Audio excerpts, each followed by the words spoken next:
Instituto Colombiano de Estudios Fiscales, ICEF, nuestro mayor esfuerzo para garantizar tu conocimiento.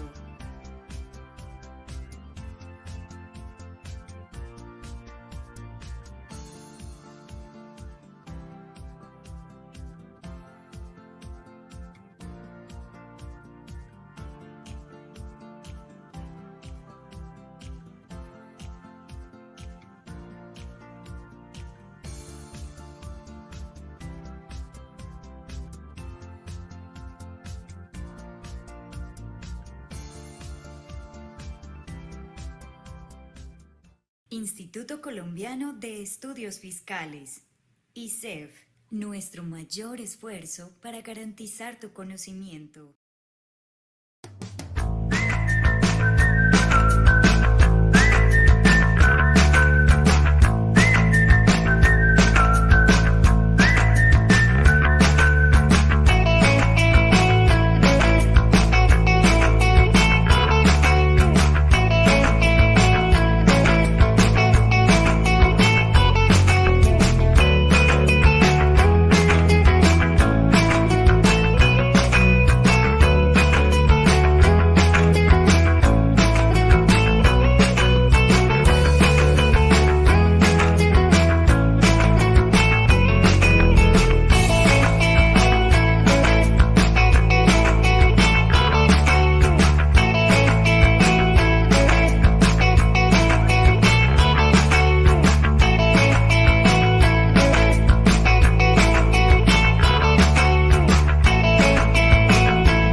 Instituto Colombiano de Estudios Fiscales, ICEF, nuestro mayor esfuerzo para garantizar tu conocimiento. Muy buenas tardes a todos. Damos la cordial bienvenida para los que nos acompañan en este espacio, donde el doctor Carlos Arturo Rodríguez Vera nos hablará sobre los cambios que se avecinan en la NIF para pymes. El chat de la plataforma está disponible para realizar las preguntas y en caso de necesitar ampliar la información pueden levantar la mano y en el momento en que el doctor Carlos así lo disponga, se les podrá dar permiso para el micrófono. Las memorias estarán disponibles en nuestra plataforma en la parte izquierda en el botón de descarga de certificados y memorias, en el cual el usuario y la contraseña serán su cédula. Agradecemos realizar la evaluación del evento a través de este enlace y de los correos la estaremos enviando. Para nosotros es importantísimo. Asimismo, entre las personas que nos acompañan esta noche, rifaremos un 50% para el ingreso al curso Nivelación NIF Enfoque Tributario, un 50% para el curso de Nivelación NIF con Enfoque Tributario. Y a las primeras 20 personas que se inscriban en este mismo evento, les otorgaremos un 15% de descuento. Antes de empezar, invitamos a todos para que nos sigan en nuestras redes sociales Instagram, Facebook, LinkedIn, como ICEF Colombia. También para que agreguen a sus números celulares el 300-651-9641. 300-651-9641. Este es nuestro número WhatsApp y por ahí les estaremos enviando el link para los eventos e información de importancia. Les recuerdo, les daremos un 15% a las primeras personas que se inscriban en el curso Nivelación NIF con Enfoque Tributario. Bueno, ahora sí les presento al doctor Carlos Arturo Rodríguez Vera. Él es contador y abogado de la Universidad Libre de Colombia, especialista en contabilidad financiera internacional de la Universidad Javeriana, especialista en gerencia de impuestos de la Universidad Externado de Colombia, consultor y docente en normas internacionales de información financiera NIF y en los marcos normativos bajo las normas internacionales de contabilidad adoptados por la Contaduría General de la Nación. Asesor de la Superintendencia de Sociedades, Superintendencia de Economía Solidaria, Superintendencia de Servicios Públicos Domiciliarios y Superintendencia de Transporte, para el proceso de convergencia hacia los estándares internacionales de contabilidad e información financiera y aseguramiento. Asesor tributario de empresas del sector real y entidades sin ánimo de lucro, incluyendo entidades del sector solidario de la economía solidaria. Fue subcontador general de la Nación durante los años 2003 al 2009, integrante del equipo que trabajó en la elaboración del régimen de contabilidad pública armonizado con las normas internacionales de contabilidad del sector público, emitidas por la Internacional Federación IFAC. Docente de la especialización en contabilidad financiera internacional de la Universidad Pontificia Javeriana, conferencista de la Superintendencia de Sociedades para la Socialización de las NIF, formador de formadores del modelo estándar de control interno MESI dentro del programa Cooperación Internacional, Transparencia en el Estado colombiano, suscrito entre los gobiernos de Colombia y Estados Unidos de América. Autor del libro Estado de Situación Financiera de Apertura NIF para Pymes, ¿Qué hacer y cómo hacerlo?, publicado por el ICEF. Autor de la guía práctica para elaborar el estado de situación financiera de apertura bajo NIF Pymes, publicado por la Superintendencia de Sociedades. Docente universitario y conferencista en varias universidades e instituciones del país. Doctor, bienvenido. Dora Inés, hola, buenas tardes. Buenas tardes, doctor. Muchas gracias por la presentación, muy amable. No, Por gracias favor, por acompañarme. confírmeme que me escucha bien, me ve bien. Sí, señor, le escuchamos perfectamente y le vemos bien. Vale, muy bien. Buenas tardes, bienvenidas, bienvenidos. Espero que se encuentren súper bien. Vamos a cerrar esta semana con broche de oro. Denme permiso, yo les comparto aquí pantalla. Confírmenme en el ICEF que estoy compartiendo la pantalla. Sí, señor. Vale, listo, muchas gracias. Ok. Vamos a hablar, espero que se haya conversado, sobre la segunda revisión integral que actualmente se le está haciendo a la NIF para las pymes. Y lo primero que yo quisiera preguntar, y quisiera que por el chat, por favor, me dieran respuestas. Mayra Alejandra va a estar súper pendiente de sus respuestas. Quisiera que me dijeran a cuáles entidades en Colombia se le aplica la NIF para pymes. Seguramente la respuesta contundente va a ser a las entidades del grupo número 2. Claro que sí. Y yo les devuelvo la pregunta. ¿Y cómo hago para saber que una entidad pertenece al grupo número 2? Eso es lo que me gustaría que a través del chat me escribieran. Díganme en su opinión a quiénes ustedes consideran que se le debe aplicar la NIF para pymes, es decir, quiénes en Colombia pertenecen al grupo número 2. Por favor, escríbanmelo. Quiero que empecemos por ahí, porque esta tarde nos vamos a dedicar a la entidad del grupo 2. Entonces estoy viendo que Lucía Arias dice a las microempresas. Sandra Yolima, entre 5.000 y 30.000 salarios mínimos de activos. Ivonne Fiesco, las que no cumplen con las condiciones para ser del grupo 1. Beatriz Elena Henao, cantidad de empleados, valor de activos. Edgar Cuadros, que no sean empresas matrices. Bueno, entonces vamos a empezar por ahí, porque con las respuestas que me acaban de dar, me acaba de dar dolor bajito, aquí inguinal. Vamos a tratar de solucionar eso. Por favor, confírmenme en el ICEF si se está viendo en mi pantalla, esperen un segundo, un decreto. Por favor, sí, señor. confírmenmelo. Sí se ve. Gracias, gracias Mayra, eres muy amable. Con Listo. gusto, doctor. Por favor, apunten este decreto. Tómele foto a la pantalla, hágale captura de pantalla. Decreto 1670 del 9 de diciembre de 2021.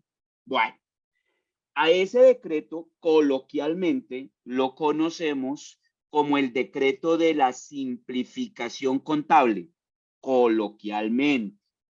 Mire lo que hizo este decreto. Este decreto, ustedes en sus horas de insomnio, por supuesto, leen los considerandos, ¿no? Me imagino que por esta época los acompañan mucho las horas de insomnio. Entonces, este decreto está advirtiendo lo siguiente, está diciendo, mire, ¿quiénes van a aplicar el marco normativo para entidades pertenecientes al grupo número 3? ¿Y por qué empiezo por acá? Por una razón muy sencilla. Cuando alguna persona les vuelva a preguntar que cómo hacen ustedes para saber si una entidad pertenece al grupo 2, la mejor respuesta es la siguiente: porque no pertenece al grupo 1 y tampoco pertenece al grupo 3. Esa es la mejor respuesta.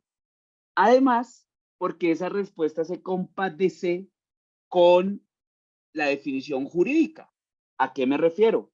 En su momento hubo un decreto que estableció quiénes pertenecían al grupo 1. En los mismos días se expidió otro decreto en el que se mencionó quiénes pertenecían al grupo 3.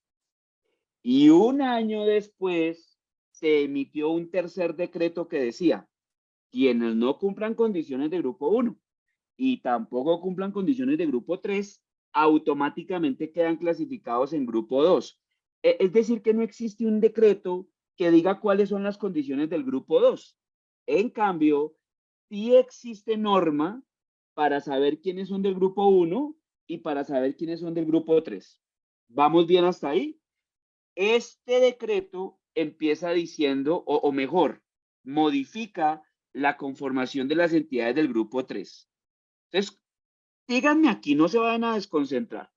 Dice así: el grupo 3 corresponde a las personas naturales y jurídicas obligadas a llevar contabilidad, a quienes, sin estar obligados a llevar contabilidad, pretendan hacerla valer como prueba, y a las microempresas que se clasifiquen como tal de acuerdo con el Decreto Único Reglamentario 1074 del sector comercio, siempre y cuando cumplan con la totalidad de los siguientes requisitos. Entonces, ¿qué estamos diciendo? ¿Que a quién le aplica el grupo 3?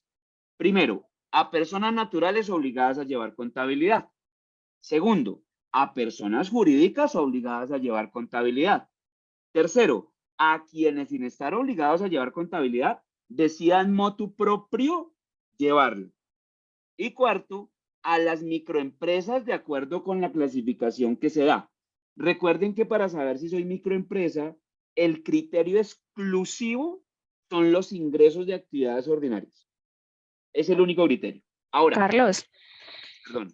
hola, qué pena. Sino que hay momentos en que se te congela el video. ¿Puedes de pronto, por favor, apagar la cámara que tienes como conexión inestable desde el internet? Vale, con gusto, gracias. Listo, con gusto. Listo, repito. Entonces, hay 4 grupos de personas, si se quiere, que podrían ser grupo 3. Las personas naturales obligadas a llevar contabilidad, las jurídicas obligadas a llevar contabilidad, los que, sin estar obligados, pretendan hacerla valer como prueba, y las microempresas, siempre y cuando cumplan la totalidad de los siguientes requisitos. Mayra Alejandra, ¿mejoró? Sí, señor, mejoró. Listo, entonces, ¿cuáles son los requisitos? Primero, no mantener inversiones en instrumentos de patrimonio en subsidiarias, negocios conjuntos o asociadas. Entonces, si cumplo ese requisito, puedo pensar que estoy en grupo 3. Siguiente requisito: no estar obligados a presentar estados financieros combinados, consolidados o separados. O sea que solo presenta estados financieros individuales. Continúo. Tercero, no realizar transacciones realizadas con pagos basados en acciones. Cuarto, no mantener planes de beneficios posempleo por beneficios definidos. Es decir, no tener pensionados que yo directamente pensiono. Quinto, no ser una cooperativa de ahorro y crédito.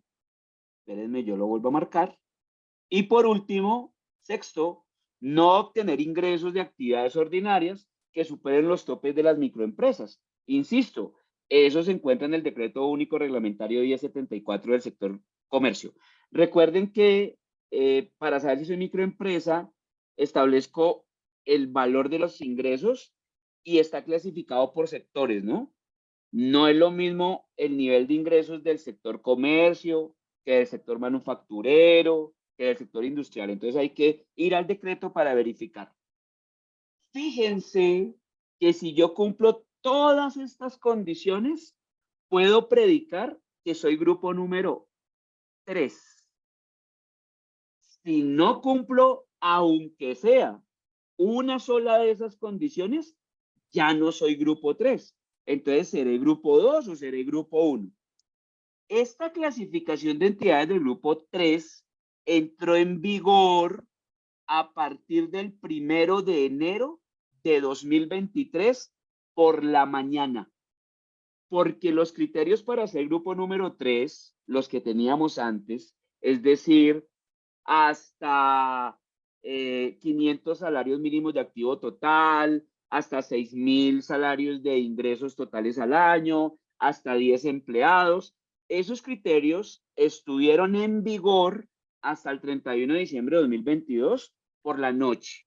A partir del 1 de enero de 2023 por la mañana, ya entra esta nueva regla de juego. Entonces, para saber si soy grupo número 3, debo acudir ahora a este decreto 1670 del año 2021. Y para saber si soy grupo número 1, pues esas condiciones siguen estando en el decreto 2420 del 2015 de toda la vida. Por eso acá este decreto dice, ¿quiénes conforman el grupo 2? Los que no pertenezcan al grupo 1 y los que no pertenezcan al grupo 3. Esos son los del grupo 2. Esta charla de esta tarde está dirigida a las entidades que pertenecen al grupo número 2, porque es a ellas a quienes se les aplica la NIF para las pymes. Mayra Alejandra, hasta este punto, ¿tenemos alguna pregunta? No, señor. Listo, continúo. Vuelvo a mi presentación. Confírmame que estoy en la presentación.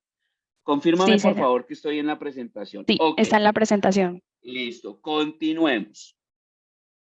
Esta es la tópica que resume el estado actual de la normatividad que tiene que ver con NIF y con normas de aseguramiento. Como lo notarán, en la última columna nos referimos a la NIF para pymes. Ahora, una claridad. Cuando hablamos de las NIF del grupo 1, lo hacemos en plural, porque son muchas NIF.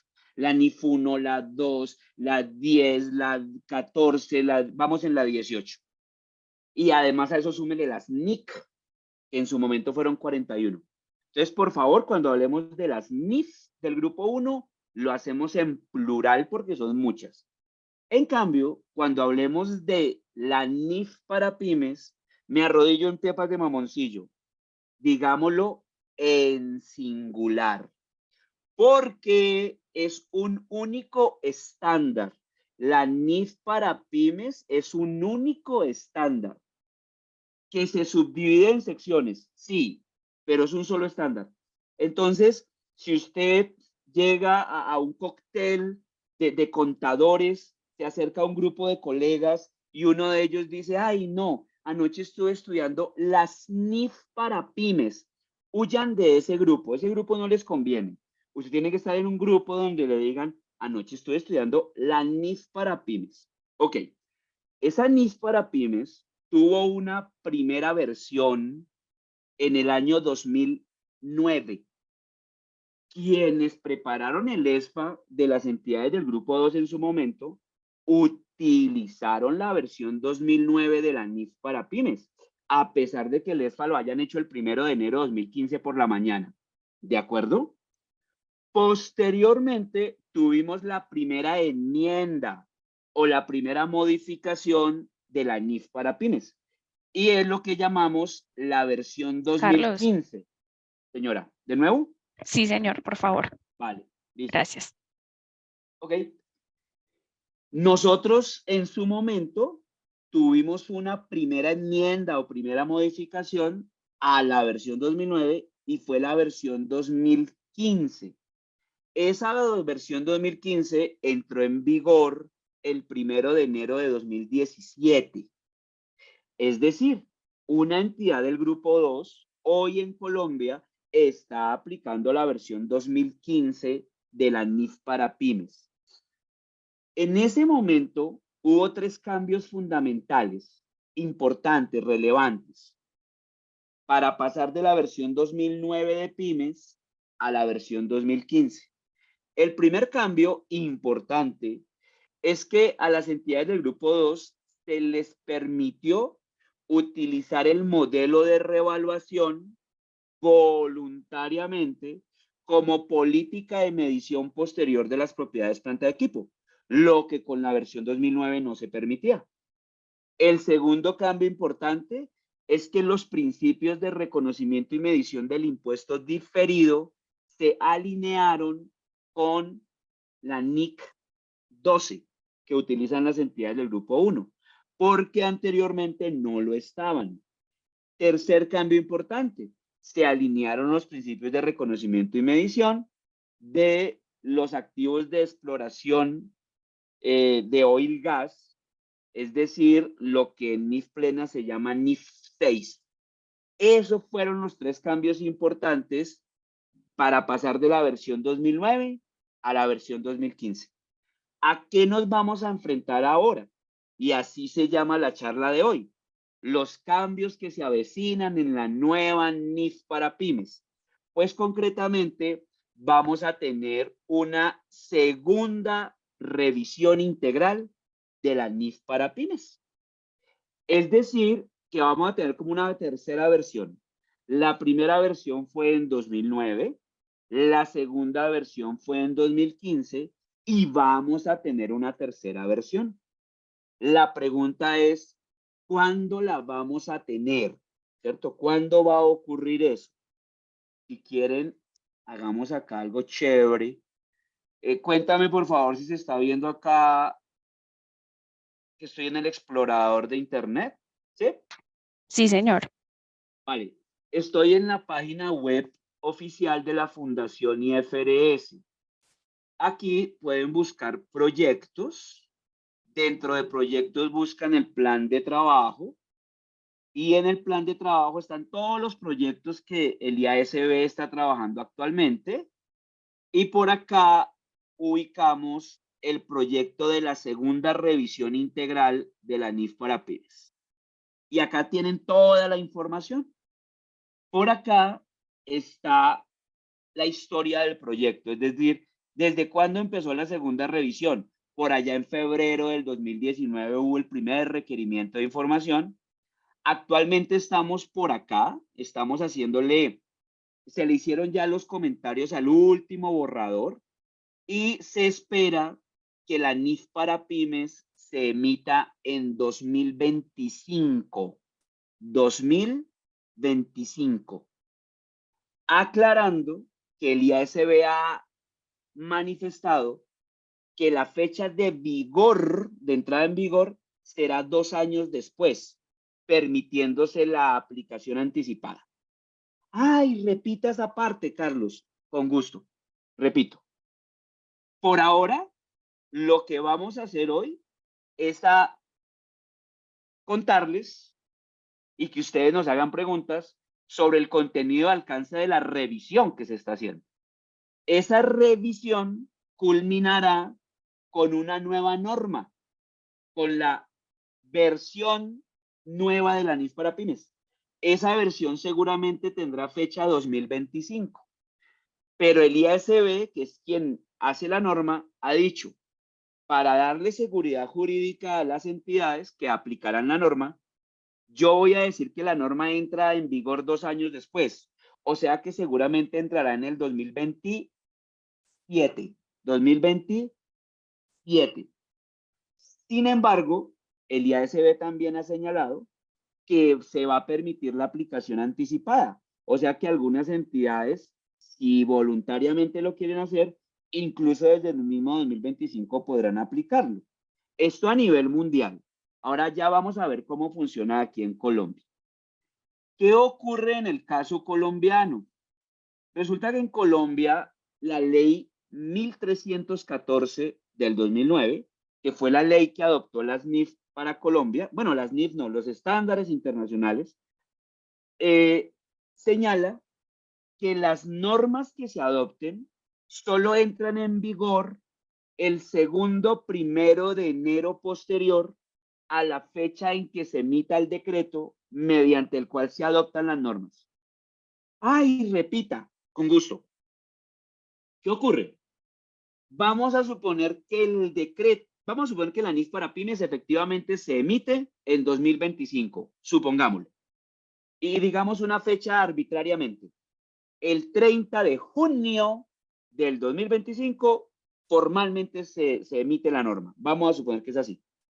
A partir de ese momento, el Consejo Técnico de la Contaduría Pública en Colombia pone en discusión pública esa versión de NIF para pymes, por supuesto en su traducción oficial al español. Se le hacen comentarios aquí en Colombia a la norma a través de algo que la ley definió como el debido proceso. Una vez se agota ese debido proceso, el Consejo Técnico de la Contaduría Pública le hace una propuesta de regulación a los ministerios de Hacienda y de Comercio conjuntamente. Esos ministerios, después de este debido proceso, expiden un decreto. Vamos a suponer que ese decreto se expidió, en el ejemplo que me estoy inventando, el 30 de diciembre del 2025 por la noche. Vamos a suponer. La ley 1314 indica que esa norma entrará en vigor en Colombia el segundo 1 de enero posterior a la fecha del decreto. Entonces, concentrémonos. 1 de enero posterior al 30 de diciembre de 2025. 1 de enero de 2026. Segundo 1 de enero, el 1 de enero de 2027. Es decir, que en plata blanca, si todo fluye bien, si la NIF para pymes se expide en 2025 y si el decreto reglamentario se expide en 2025, así sea el 30 de diciembre, teóricamente en Colombia entrará en vigor la NIF para pymes el 1 de enero de 2027 por la mañana, salvo que el mismo decreto indique que se permite la aplicación anticipada. Muy bien, voy a parar acá porque de pronto hay preguntas sobre este tema que es como jurídico, digamos. Mayra Alejandra, ¿alguna pregunta para mí? Tenemos un comentario o una pregunta más bien que nos hace la señora Alba. Dice, Sí. entonces el grupo 3, ¿qué NIF aplica? ¿La NIF para pymes del grupo 2 o es una contabilidad simplificada? ¿Quién nos preguntó, Gloria? La señora Alba Lucy Castaño. Vale. Alba Lucy, ¿es posible que prendamos tu micrófono? Cuéntanos si es posible, respóndenos por el chat si puedo o no puedo. ¿Es posible que activemos tu micrófono?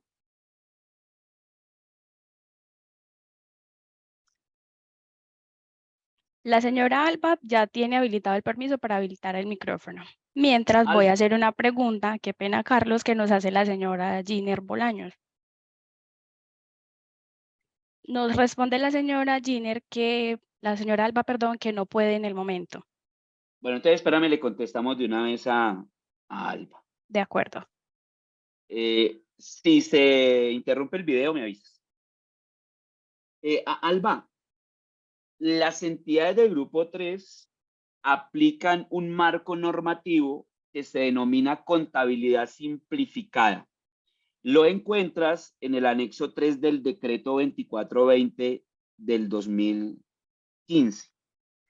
Sin embargo, una entidad del grupo 3 voluntariamente podría aplicar la NIF para pymes e incluso las NIF plenas o completas. Esto último no tendría mucho sentido, ¿verdad?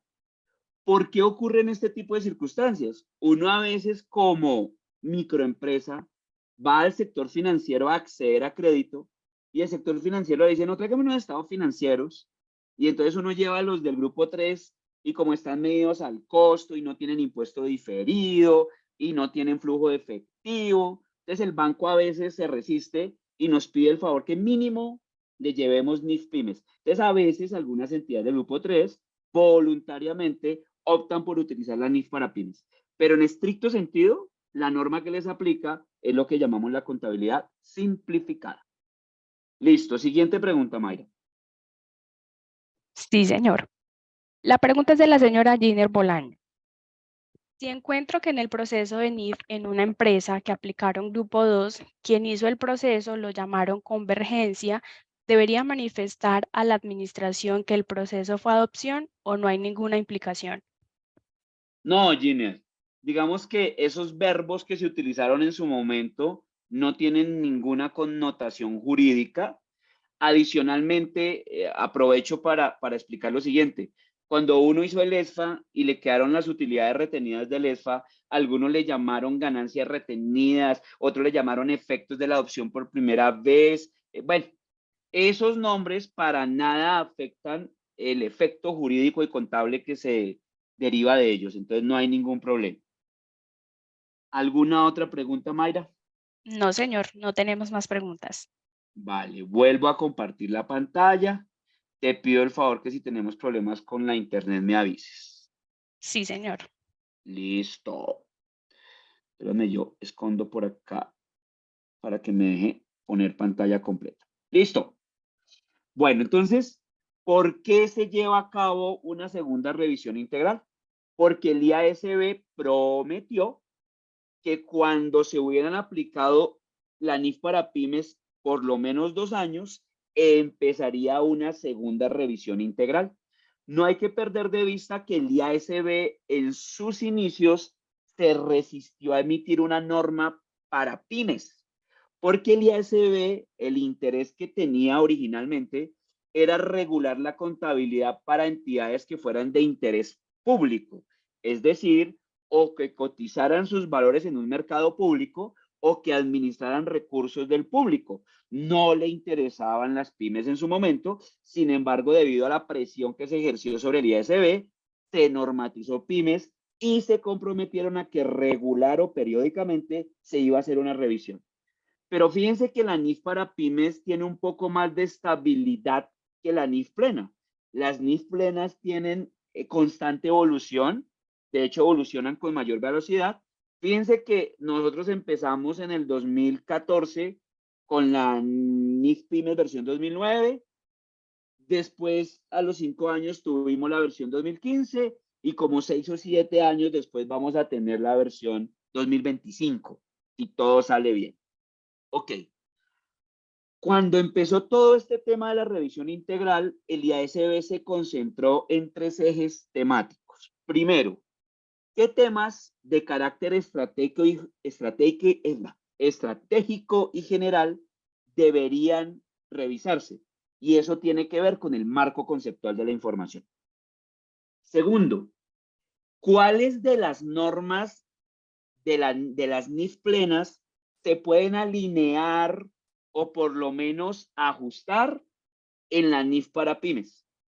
Y por último, ¿cuáles temas definitivamente no se van a abordar en el estudio o en la revisión integral? Esas fueron como las 3 líneas que marcaron esta revisión integral de la NIF para pymes. Hay dos tendencias fuertes en esta revisión. Una, los que opinan que definitivamente se deben alinear las NIF con la NIF para pymes. O al contrario, la NIF para pymes se debe alinear con las NIF plenas o completas y que no deberían existir mayores diferencias. Y hay otro enfoque, otra postura que establece que no, que la NIF para pymes es una norma independiente y que para nada se debe alinear. Digamos que están mezclados los dos enfoques porque al final de la revisión uno entiende que hay algunos temas que se están alineando. Sin embargo, uno también ve que hay temas que permanecen incólumes y que no fueron modificados y que además el IASB no tiene intención de modificarlos. Ok. Déjenme yo avanzo. Básicamente, en el alcance de la revisión, se involucraron 9 NIF de forma, dijéramos, estructural o de forma sustancial, y hay 29 pequeñas modificaciones que tienen que ver con NIF, con NIC o con SINIF, quiero decir con interpretaciones de la norma. ¿Qué criterios importantes de alineación tuvo ISB en cuenta? Uno, que el tema sea relevante, es decir, que afecte la toma de decisiones de esos tomadores de decisiones. Que prime el criterio de simplicidad, es decir, quienes aplican NIF para pymes no tienen los mismos recursos económicos, tecnológicos, de consultoría para cumplir los mismos requerimientos que cumpliría una entidad que aplica las NIF plenas o completas. Y por último, el criterio de representación fiel. No se puede perder de vista que prima la esencia económica sobre la forma legal y que cualquier decisión que esté basada en modificación de los marcos normativos debe atender el criterio de representación fiel de la información. Al final de toda la revisión, ¿con qué nos encontramos? Hay unos temas en los que el IASB decidió alinear con base en modificaciones, y ustedes lo están viendo en la pantalla: la NIF 3 de combinación de negocios, la NIF 9 de instrumentos financieros, la NIF 10, 11 que tienen que ver con el tema de consolidación, la NIF 13 de valor razonable y la NIF 15 de ingresos de actividades ordinarias. Y en el centro de toda la revisión, el marco conceptual. Y hay temas que definitivamente por ahora no le interesa modificar al IASB. Verbigracia, los arrendamientos. Y acá hay una diferencia importante que hay que aclarar. Mírenme acá.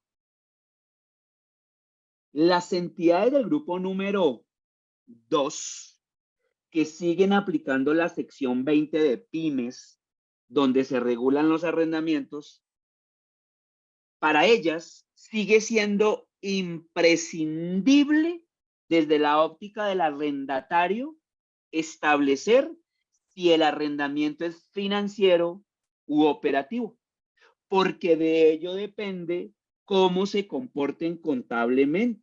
Y entonces, si es financiero, hay que activar el contrato. Y si es operativo, no ocurre de esa manera.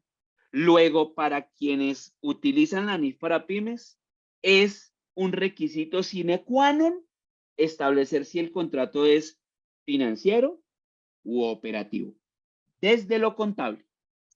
Ahora, para una entidad del grupo 1 que antes aplicaba la NIC 17 y que a partir del 2019 aplica la NIF 16, desde la óptica del arrendatario, ya no es relevante saber si el contrato es financiero u operativo.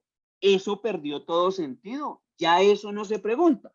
Ahora, todos los contratos de arrendamiento se activan sin importar si son financieros u operativos en entidades del grupo 1, salvo dos excepciones.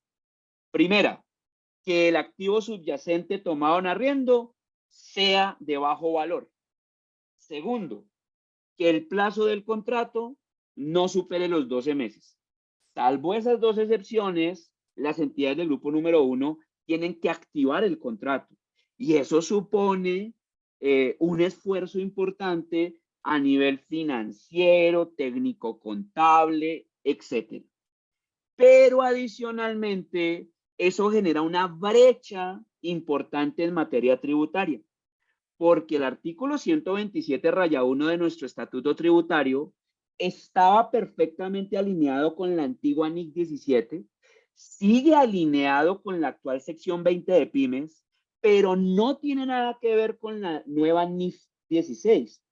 Por eso, las entidades del grupo 2 que siguen aplicando la NIF para pymes no tienen mayores diferencias entre la contabilidad y la declaración de renta en tratándose de los arrendamientos. En cambio, las entidades del grupo 1 que aplican la NIF 16 y que han activado, por ejemplo, contratos de arrendamiento operativo, contablemente los activan. Tributariamente sigue siendo operativo y ahí se genera una brecha importante entre la contabilidad financiera y el impuesto de renta. Ese tipo de circunstancias hace que el IASB entienda que todo eso supone un esfuerzo extraordinario para las entidades del grupo 2 y por eso decide todavía no alinear esos requerimientos. Entonces, hay temas que el IASB decidió alinear, no en todo, en parte, pero hay temas que definitivamente el IASB dice, no, hasta aquí, hasta allá no voy a llegar. Mayra Alejandra, ¿alguna pregunta para mí? Sí, señor, tenemos una pregunta. Dime. El señor Alexander Castillo nos pregunta, en el grupo 1, cuando se entiende un arrendamiento de valor bajo para no... Espera. En el grupo 1, ¿cuándo se entiende un valor de un arrendamiento de bajo valor para no activarlo? Vale, ¿quién nos preguntó, Alejandro? Alexander Carrillo. Alexander, ¿es posible que activemos su micrófono? ¿Eso es posible para que usted y yo interactuemos?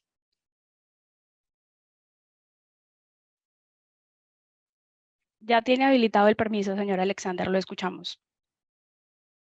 Alexander, Gracias, hola. buenas tardes. Buenas Hola. tardes. Alexander, le doy mi opinión, ¿vale? Gracias, profe.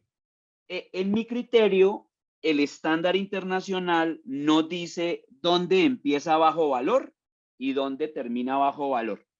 Sin embargo, en la guía de implementación que acompaña la NIF 16 hay un ejemplo y hablan de $5,000 americanos. Muchas entidades han tomado como referencia $5,000 americanos. Yo creo que ese no es un entendimiento adecuado del estándar porque, en mi opinión, ese es un ejemplo o un referente. En mi opinión, cada entidad en sus políticas contables debería definir el umbral de materialidad para establecer para ella qué significa bajo valor. Porque, por ejemplo, para una entidad de tamaño grande, 20 salarios mínimos puede ser un chiste de mal gusto, pero para una entidad pequeña, 20 salarios puede ser un valor demasiado material. Entonces, yo creo que cada entidad en sus políticas contables debe definir qué se entiende por bajo valor. Ahora, aclaro lo siguiente, Alexander. Bajo valor no se refiere al valor del canon. Bajo valor se refiere al valor del activo subyacente, incluso imaginándose que está nuevo. Me explico mejor.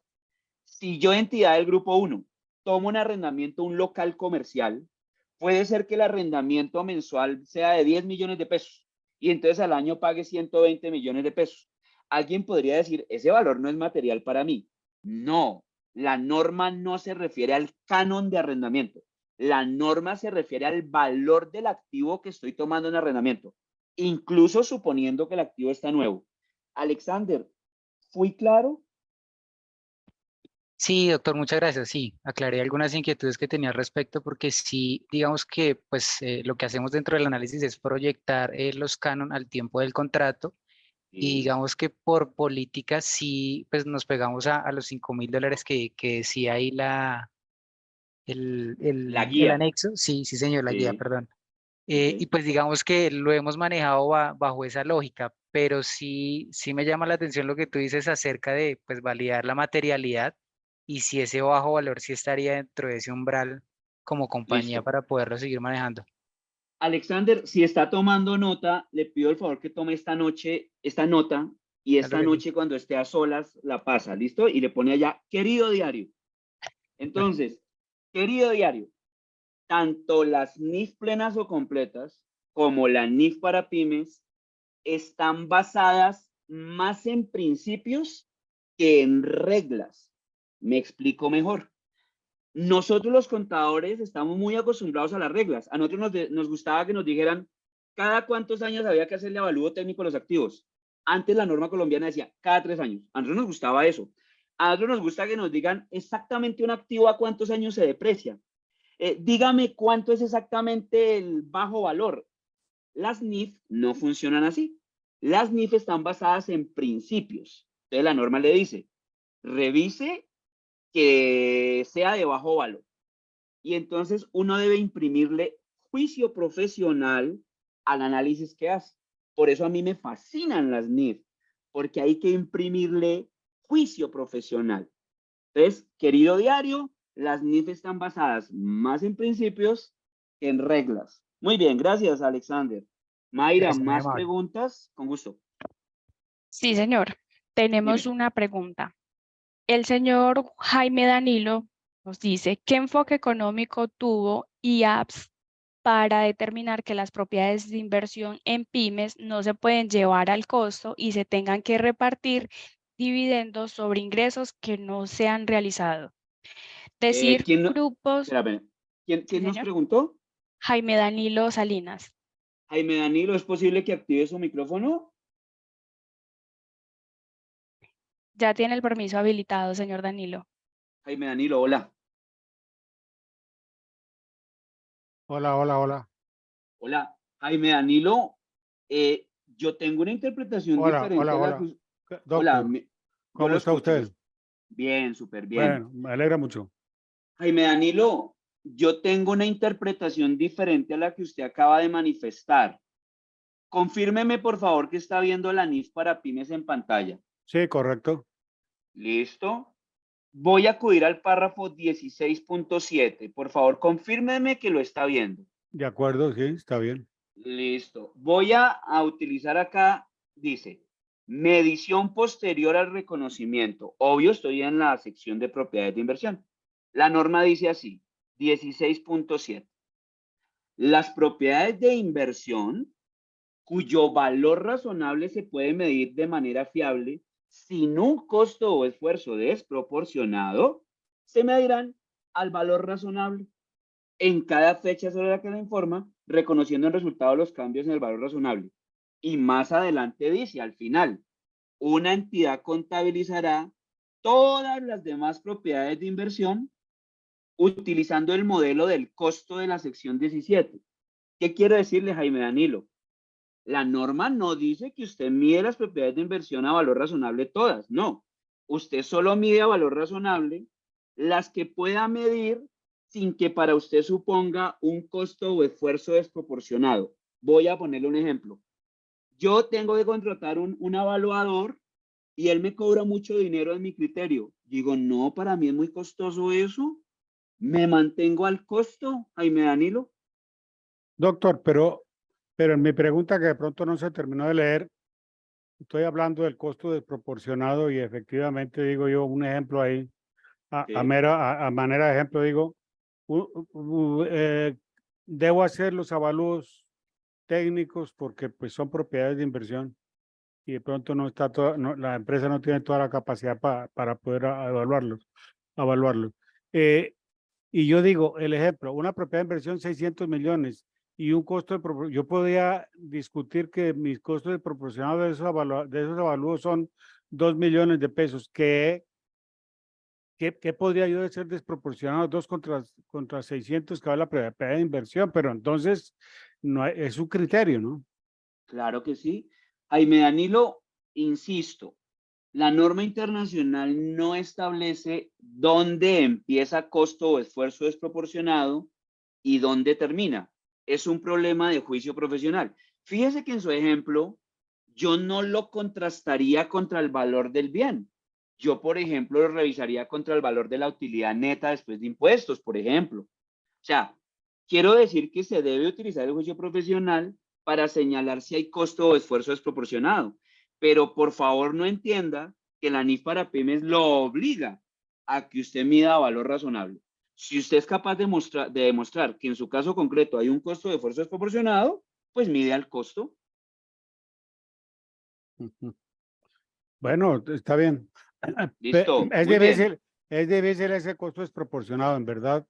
A veces, como, igual que la pregunta de los arrendamientos, sí, habría que mirar materialidad, Eso. Entonces lo pero que le sugiero es que para que no se dé mala vida, en las políticas contables regule qué significa costo de esfuerzo proporcionado para una entidad en particular, para quitarle ese grado de subjetividad que usted me está proponiendo. De acuerdo. Claro, pero sí, bueno, listo, ok. No, es que cuando uno estudia las plenas, uno sí encuentra que, pues, en verdad, siendo las mismas del grupo 1 y del mismo del grupo 2, las inversiones, entonces, le dan las opciones específicas del principio, el costo o el valor razonable, y eso ya está definido sin costo desproporcionado, sino es una cuestión sin demostración, sino simplemente ya es costo. Si usted me lo preguntara a mí me encanta que en la NIF para pymes haya esta posibilidad, porque es una excepción a la cual puedo acudir, es una alternativa contable que no existe en NIF plenas o completas. Entonces, si usted me lo preguntara, al contrario, a mí me gusta mucho. Es más, el IASB analizó el tema y decidió no modificarlo. Imagínese. Muy Ya, bien. bueno, muchas Muchas gracias. gracias, Jaime. Bueno. Mayra, ¿alguna otra pregunta? ¿Podemos seguir? No, señor, no tengo más preguntas. Puede continuar. Listo. Gracias. Voy a seguir aquí donde iba. Muy bien. Continúo. Primera modificación que se está proponiendo. Importante. Resulta que nosotros en las NIF plenas o completas tenemos un documento separado independiente que se llama marco conceptual. Y ese marco conceptual tuvo un cambio recientemente en el año 2018. En la NIF para pymes no tenemos un documento separado, porque en la NIF para pymes, déjenme, yo vuelvo a buscar acá la NIF para pymes, que se me hizo acá, realmente tenemos algo que se llama, espérenme, yo lo pongo más pequeño para que todos lo vean, tenemos algo que se llama la sección número 2, acá, conceptos y principios fundamentales. Eso hace las veces del marco conceptual de la NIF para pymes. Entonces, querido diario, en la NIF para pymes no hay un documento separado que se llame marco conceptual. Ese tema está recogido en la sección 2. Entonces, el IASB está proponiendo que en lo posible el marco conceptual de pymes, es decir, la sección 2, se alinee con el marco conceptual de las NIF plenas o completas. Temas como, por ejemplo, se introducen nuevos conceptos sobre la medición, presentación y revelación de la información, se dan mayores guías que hoy no existen en la NIF para pymes, se actualizan algunas definiciones y criterios de reconocimiento, se aclara el concepto de prudencia, de incertidumbre, de esencia sobre forma, se añade un principio fundamental que me parece clarísimo y además importante, y es que las secciones que resuelvan temas contables similares al problema que estoy planteando prevalezcan o tengan una jerarquía mayor sobre la sección 2 o marco conceptual. Era un tema que no estaba tan claro. Y para ratificar lo que le estaba diciendo a Jaime Danilo, se mantiene el concepto de costo o esfuerzo desproporcionado. Porque en Inglaterra ya el IASB entiende que ese concepto le permite a las entidades del grupo 2, a los que aplican la NIF para pymes, tener otra alternativa de reconocimiento contable que puede evitarle costos o esfuerzos desproporcionados. Entonces, primer tema importante que están modificando, el marco conceptual.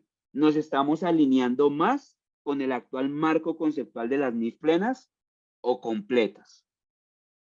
En esta sesión, debido al tiempo que programamos, pues no tenemos la posibilidad de revisar cada cambio pues en particular, pero en las memorias del evento estamos dejando este documento. Tiene 274 páginas y este documento establece cuáles son los cambios párrafo por párrafo. Entonces, de hecho, el documento le dice, mire, cuando vaya a estudiar estos cambios, por favor tenga en cuenta lo siguiente. Lo que se elimina está tachado. Los nuevos requerimientos se subrayan. Los requerimientos que no se cambian se dejan en grisecito. Entonces voy a poner aquí un ejemplo. Cuando ya empiezo a revisar tema por tema, entonces, por ejemplo,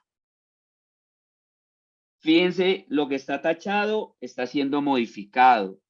Lo que está por acá en gris, no sé si se nota la diferencia entre gris y negro, es porque no está siendo modificado. Entonces, excúsennos que en la sesión de hoy no vayamos como al detalle, pues, de cada cambio en particular, pero les entregamos el documento en el que está párrafo por párrafo identificado cuáles son los cambios. Continúo. Es importante entender que en el marco conceptual de las NIF plenas o completas, las características cualitativas de la información se dividen en dos grandes categorías. Las que son fundamentales, quiero decir relevancia y representación fiel, y las que simplemente son de mejora, comparabilidad, verificabilidad, oportunidad, comprensibilidad, etc. Eso no estaba estructurado así en la sección 2 de pymes. Lo que se está proponiendo es que la pyme se alinee con esa forma de entender las características cualitativas de la información financiera. Ok, se proponen modificaciones a la definición de entidad, de activo, de pasivo de medición, y aquí quiero señalar algo súper requete importante en el cual yo siento que no hay claridad en la NIF para pymes actualmente. Fíjense que anteriormente, cuando uno iba a revisar el marco conceptual de las NIF plenas y llegaba al capítulo de entidad, ese capítulo estaba vacío. De hecho, aparecía un letrero como que este capítulo está en construcción. Pues resulta que en la última versión de marco conceptual ya se reguló, se desarrolló ese concepto de entidad. Y mire lo que dice que es una entidad para efectos de las NIF. Dice, una entidad que informa es una entidad a la que se le requiere u opta por preparar estados financieros. Una entidad que informa puede ser una única entidad o una parte de una entidad o puede comprender más de una entidad. Y viene el punto que me interesa más. Una entidad que informa no es necesariamente una entidad legal. Les pongo el ejemplo. Los consorcios y uniones temporales. Bueno, hagamos la pregunta. Les voy a hacer una pregunta y por favor por el chat me contestan si son tan amables. Pregunta. ¿Los consorcios y uniones temporales están obligados a llevar contabilidad? Respóndanme si sí o si no. Y Mayra está súper pendiente.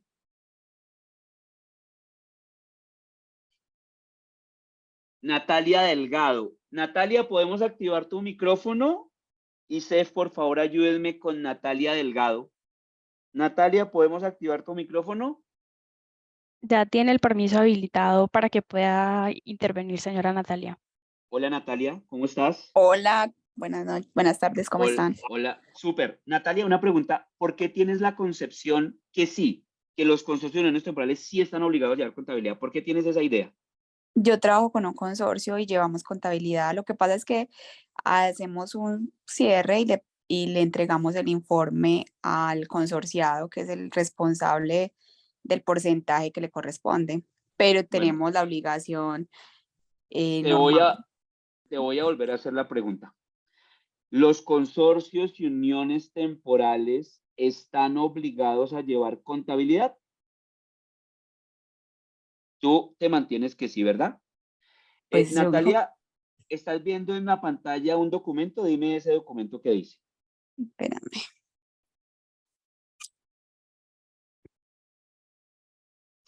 Por la cual se regulan los principios y normas contables de información financiera y ¿Qué, aseguramiento de qué información. norma estás viendo, perdón? La 1314. Ley 1314. Bueno, quiero que por favor me ayudes, además porque tienes una voz muy bonita, a leer el artículo segundo donde yo te lo marqué en verde, ¿vale? Ok. Listo, ayúdame. Artículo 2. Ámbito de aplicación. La presente ley aplica a todas las personas naturales y jurídicas que, de acuerdo a la normatividad vigente, estén obligadas a llevar contabilidad. paremos. Cuéntame, ¿los consorcios y uniones temporales son personas? No, Es decir, ¿tienen personalidad jurídica? sí, No, tienen NIT. No, no, señora, no. Entonces te aclaro para que quedemos todos claros. La administración tributaria le asigna un NIT y le expide un RUT a los sí. consorcios y uniones temporales con el propósito de que cumplan obligaciones tributarias formales, Ah, ok. facturar, enviar información, etcétera, ¿vale? Pero volvamos a nuestro punto. Como los consorcios y uniones temporales no tienen personalidad jurídica, es decir, no son personas, apúntalo de una vez y para siempre. No están obligados a Obligados. llevar contabilidad. Última palabra, no quiero la ayuda del público. ¿Vamos bien? Sí. Ahora continúo. Dice más adelante la norma. Estamos en el artículo 2 de la ley 1314. Parágrafo. Deberán sujetarse a esta ley y a las normas que se expidan con base en ella, o sea, a las NIF, quienes sin estar obligados a observarla, pretendan hacer valer su información como prueba. Entonces un consorcio o una unión temporal deciden voluntariamente llevar contabilidad porque quieren hacerla valer como prueba ante los consorciados, la DIAN, etcétera, etcétera. ¿Vamos bien hasta ahí? Sí. Listo. Entonces el punto es el siguiente. Como esos consorcios de uniones temporales no están obligados a llevar contabilidad, habrá alguno que levante la mano y diga, yo no voy a llevar contabilidad. ¿Me sigues? Pero sí, pero mira, por ejemplo, lo que acabas de decir, nosotros llevamos contabilidad, pero no le aplicamos NIF. ¿Y entonces qué contabilidad llevan? No porque, o sea, pues sí, pues, o sea, sí le aplicamos, sino que lo que hacemos es trasladarle la información al pues al dueño, digámoslo así, y ya esa persona se encarga de contabilizar de acuerdo a los parámetros contables. Ya, ok. O sea que tú tienes que definir si sí llevas contabilidad o lo que llevas es unos registros y le das información a los consorciados o los partícipes. Pero Exacto. quiero que quedemos claros los dos que Es voluntario. legalmente hablando, ese tipo de entidades no están obligados a llevar contabilidad. ¿Hasta ahí vamos bien? Sí, perfecto. Ahora, ¿a qué va mi punto? En las NIF plenas o completas, en el marco conceptual, ya se regulaba que una entidad, así no fuera una entidad legal, se entendía como entidad contable que podía generar información financiera de propósito general. Eso no estaba tan claro en la NIF para pymes. ¿Por qué me parece bueno que lo alinean con las NIF plenas o completas? Porque ahora en pymes vamos a tener un mejor argumento para decir que entidades que no tienen forma legal como los consorcios, las uniones temporales, los contratos de cuenta de participación, etcétera, pueden ser entidades que para efectos contables generan información financiera. ¿Es claro mi punto, Natalia? Sí, súper claro. ¿Se te va a olvidar que los consorcios de uniones temporales legalmente no están obligados a llevar contabilidad? Sí, Listo, muchas gracias. gracias. Mayra, hola. ¿Tienes más preguntas para Señor, mí? ¿Puedo seguir? sí tengo una pregunta. La señora Dime. Ángela Esteban dice que sí, por favor, le puede explicar qué es medir a valor razonable, que está un tanto confundida. Pero yo creo que ya le quedó claro al señor Ángel Ernesto sobre los consorcios y las uniones temporales. Él preguntaba que si podrían llevar contabilidad, Sí, pero usted ya dijo que voluntariamente sí. lo pueden hacer. Ok. Listo. ¿Y me repites el nombre de la persona que me hizo la pregunta del valor razonable? Ángela Esteban. Ángela. Ok, Ángela, mira. Espérame, yo me adelanto un poquito acá. Acá. Qué pena me adelanté un poquito, pero esto me devuelvo. Resulta que en las NIF plenas o completas se prevalece, se privilegia el valor razonable. En inglés decimos fair value, fair value. A los señores que tanto les gusta el fútbol, por favor escríbanme en el chat qué traduce fair play. ¿Qué traduce fair play, señores, los del fútbol? Escríbanme en el chat, ¿qué traduce? Hernán Cortés dice juego limpio, juego limpio. Entonces, para todos los que me están escribiendo, Francia, Alexander, Eduardo, una traducción más adecuada es juego justo. Fair play traduce mejor juego justo más que juego limpio, ¿ok? Cuando yo digo fair value, quiero decir valor justo. Lo que pasa es que en español se tradujo como valor razonable, pero me hubiera gustado más que se dijera valor justo. ¿Qué es un valor justo o un valor razonable? Es un valor que normalmente se obtiene en el mercado por la interacción de las fuerzas de la oferta y la demanda entre compradores y vendedores interesados y bien informados. Entonces, por ejemplo, un típico valor razonable o valor justo es el valor de cotización de las acciones. Ese es un típico valor razonable. A la NIF le gustaría que todas las mediciones, o por lo menos la mayoría, se hicieran a valor razonable, especialmente la de los instrumentos financieros, etc. Resulta que en las NIF plenas o completas existe un estándar solito para ese tema, que es la NIF 13. En pymes no lo teníamos. Entonces, la modificación que se está proponiendo, que es una modificación grandota, es incorporar una nueva sección a la NIF para pymes para alinearla con los criterios de valor razonable de las NIF plenas o completas. O sea que a partir de la enmienda, cuando ya se emita, vamos a tener una sección en la NIF para pymes que se va a llamar así, valor razonable, así como tenemos una NIF en plenas que se llama valor razonable, porque a veces en pymes teníamos mucha dificultad para entender la jerarquía del valor razonable y las vías de implementación. Eso ya no lo vamos a traer para NIF para pymes. Ángela, no sé si fue lo suficientemente claro para responder la pregunta que me formulaste. Ahí por el chat, cuéntame si te satisfizo mi respuesta. Carlos, la Mayra, señora Ángela nos dice que súper claro, que muchas gracias. con gusto. ¿Tienes más preguntas para mí? No, señor. Bueno, continúo. Entonces me voy a devolver.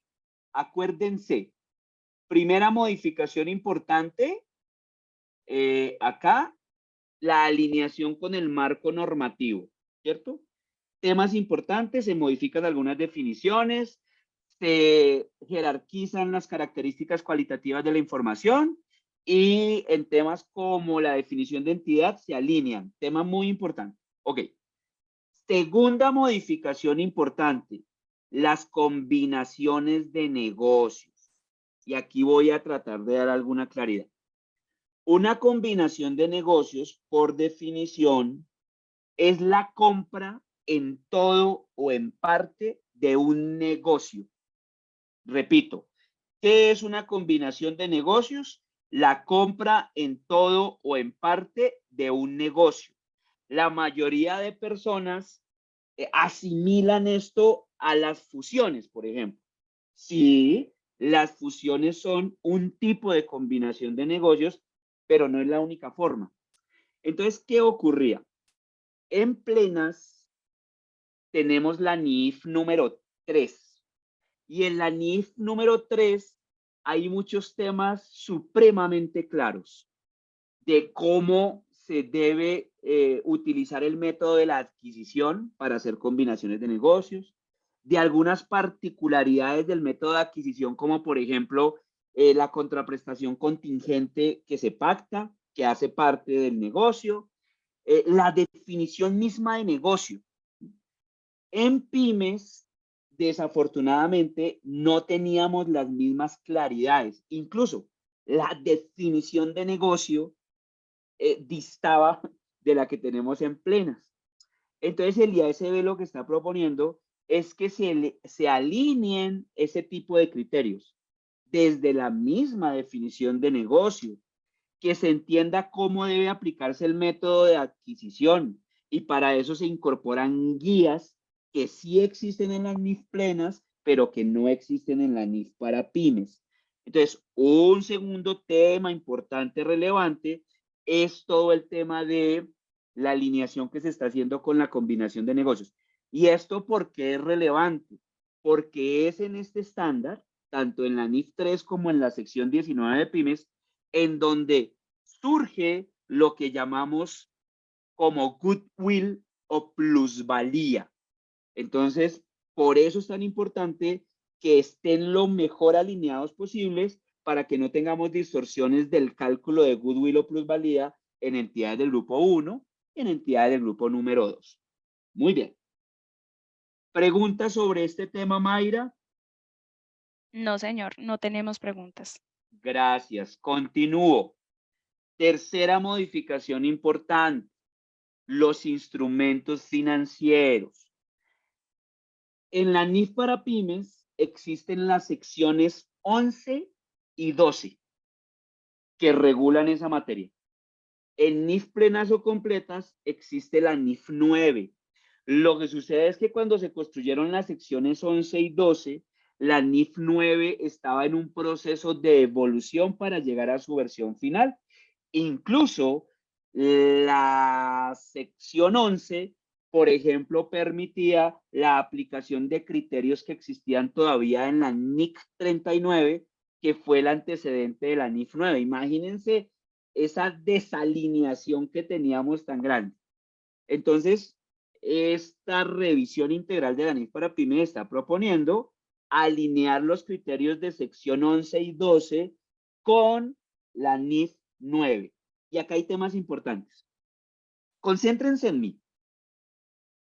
En la sección 11 de NIF para pymes se utiliza el enfoque de pérdida incurrida para efectos de estimar el deterioro de valor de las cuentas por cobrar, de todas.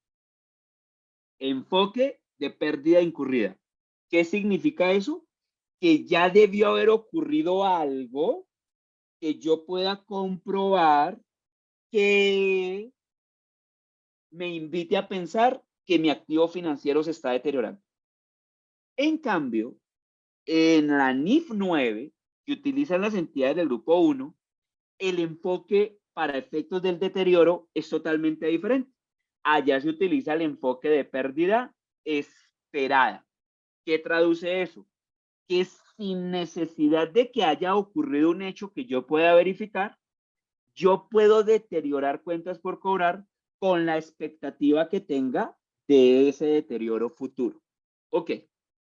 El IASB admite que se mantenga el modelo de pérdidas incurridas para cuentas comerciales por cobrar normalitas, pero propone que se migre al método o al enfoque de pérdida crediticia esperado para algunos activos financieros medidos a costo amortizado, tales como CDTs, bonos, etcétera. Y para las cuentas comerciales por cobrar normales, se mantenga el enfoque de pérdida incurrida. Mire que uno cuando dice, es que la NIF para pymes nueva versión va a ser de 2025 y se aplicará en 2027. Entonces uno dice, bueno, en 2026 me pongo a estudiar. Afortunadamente, contamos con un lapso para prepararnos, capacitarnos, estudiar los impactos, evaluar si eso va a impactar mis soluciones tecnológicas, mis reportes financieros. Entonces, creo que es un buen momento para empezar a analizar todos estos temas, porque mire, migrar de pérdida incurrida a pérdida esperada es un cambio de enfoque absoluto. Mejor dicho, es como una cosa es la magnesia y otra cosa es la gimnasia. Aquí hay un cambio sustancial.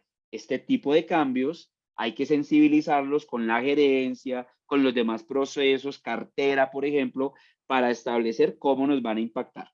Afortunadamente, ya contamos con un documento que va a ser el referente para la versión definitiva de la NIF para pymes. Muy bien. ¿Alguna pregunta sobre este punto, Mayra Alejandra? Voy a validar.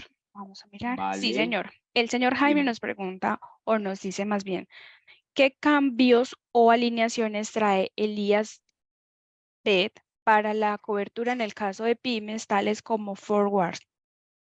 Y la señora Gloria nos dice que es un buen Espérame, momento vamos para despacio, preparar. vamos despacio, vamos despacio. Entonces me devuelvo con Jaime. Jaime, en instrumentos financieros, ese tipo de instrumentos estaban contenidos en la sección 12. ¿Mm?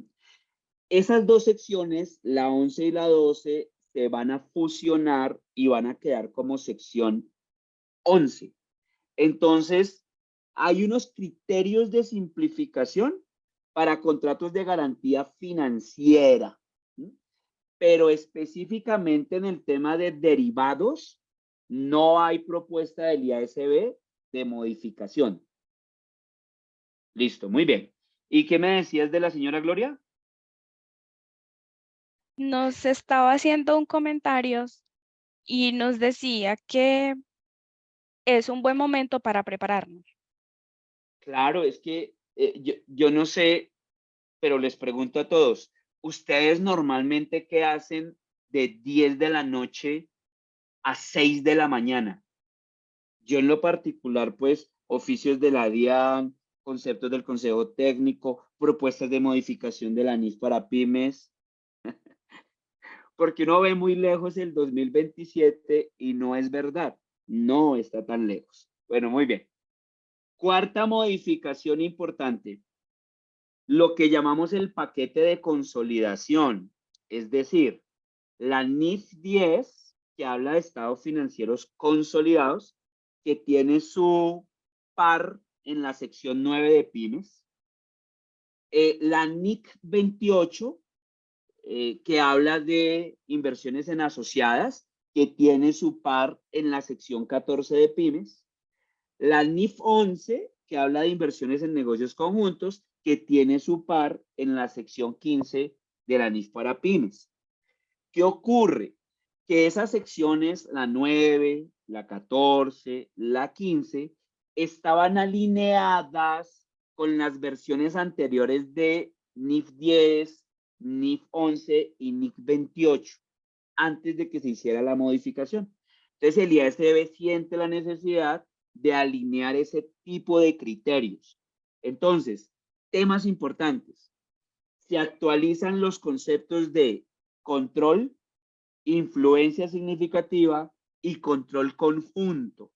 Se dan mayores guías de aplicación para que cuando se imprima el juicio profesional se parezca más a lo que tenemos en las NIF plenas o completas. Por ejemplo, en NIF plenas o completas, para saber si yo tengo el control sobre otra entidad, hay que conjugar 3 elementos de manera concomitante. Primer elemento, tener poder. Segundo elemento, que yo esté expuesto a los rendimientos variables que se generan en la otra entidad, utilidades o pérdidas.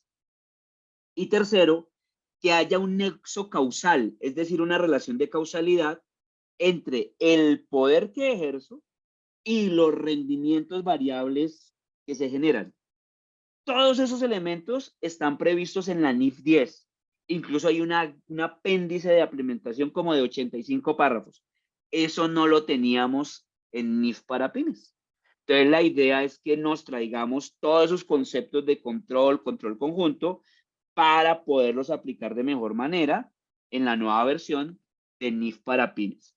Pero temas como los procedimientos de consolidación, el método de participación patrimonial, se mantienen. ¿Ok? Pregunta sobre este punto, Mayra Alejandra, para ir No, agotando señor, cada uno de los temas. no tenemos preguntas. Listo, muy bien. Después cuando nos evalúen ponen, ay, él no dejaba preguntar. Listo, sigo. Ya habíamos hablado de la medición a valor razonable, por supuesto, y habíamos establecido que así como existe un estándar en las NIF plenas o completas, va a existir una sección en pymes que se va a llamar valor razonable y que nos va a establecer los elementos para poder entender la jerarquía normativa y los 3 niveles que se manejan en el valor razonable. Bueno, otro tema importante, que es la última modificación fuerte. Ingresos de actividades ordinarias. Actualmente en la NIF para pymes, nosotros tenemos previsto un principio de contabilidad para cada tipo de ingreso. Me explico mejor. Si yo buscara por aquí la NIF para pymes, denme permiso, y buscara por aquí la sección 23, ingresos de actividades ordinarias, yo diría, bueno, ¿cómo se reconocen los ingresos por venta de bienes? Y entonces el párrafo 23.10 trae el principio de contabilidad y dice, una entidad reconocerá los ingresos de actividades ordinarias procedentes de la venta de bienes cuando se satisfagan todas y cada una de las siguientes condiciones. Primera y más importante, la entidad ha transferido al comprador los riesgos y ventajas de tipo significativo derivados de la propiedad de los bienes, es decir, ya el vendedor entregó la mercancía y el comprador la recibió a satisfacción. Si habláramos de prestación de servicios, la NIF para pymes trae otro principio de contabilidad diferente que está previsto en el párrafo 23.14. Y entonces dice, mire, yo lo hago de acuerdo con el método de porcentaje de determinación. En la medida en que el prestador del servicio avanza en la prestación, en esa medida usted debe ir devengando un ingreso contable. Pero hay otros tipos de ingresos que tienen principio de contabilidad separado. Entonces los contratos de construcción tienen el suyo y más adelante por aquí tenemos los intereses, regalías y dividendos. ¿Qué quiero decir? Que en la NIF para pymes, cada ingreso de actividad ordinaria tiene su propio principio de contabilidad. En NIF plenas o completas no ocurre de esa manera. En NIF plenas o completas, NIF 15, hay un único principio de contabilidad que recoge a todos los ingresos de actividades ordinarias. Ese principio dice más o menos así. Usted reconocerá un ingreso en la medida en que usted satisfaga las obligaciones de desempeño comprometidos con sus clientes a través de contratos y usted entienda que es probable que a cambio de esas obligaciones de desempeño, usted va a recibir una remuneración.